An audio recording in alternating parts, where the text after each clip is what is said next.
the biggest collaboration was the trawler sequence. Yeah. You know, it starts off on a real trawler out in Jamaica, out at sea, and we had to do a fairly large explosion on it. And the thing about that shot is that it was very critical that the seaplane in foreground was in exactly the right position, because it was shot from a helicopter. We did that shot twice. From there, we obviously going into the rig in the underwater stage in Pinewood, which was a 50-foot rotating rig, so it could rotate 360 degrees around and then sink into a 20-foot tank of water. I spent a good week in there just with my crew, exploring what looked good, how far we took it. We had great big air compressors that were making a bubbling cauldron. And I remember when I was happy with it, I mentioned to Daniel that, we've got this rig and I think you should come down and rehearse in it. And he sort of had that twinkle in his eye and said, "It always worries me when you say that, Chris." So anyhow, here Daniel and Jeffrey came down and they went through the positioning, how they felt comfortable. We rotated it. We introduced the big cauldron of bubbles. So when we actually got to shoot the sequence, they were totally comfortable. They knew all the safety elements of the rig they were in, and they could really concentrate on their performance. And I thought it was a really emotional scene. A really powerful scene. Come on, Felix. We've been worse than this. Let's go.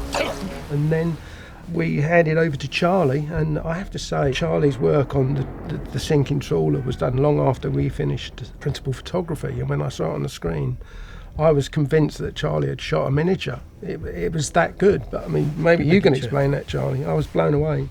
Yeah, well, thank you. Yeah, it obviously starts with Chris's work inside, in seeing the claustrophobia and Daniel struggling for air as he comes up, and that was pretty stunning and very emotional. And when we do get outside, a few important story points that Carrie wanted to get across. The trawler's going down.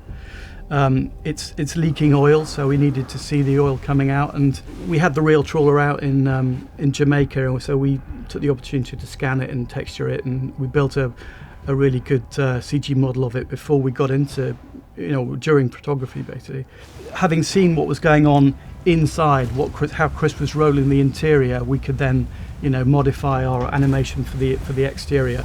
As we see the trawler going down, all the bubbles coming out, the oil coming out, all the water turbulence.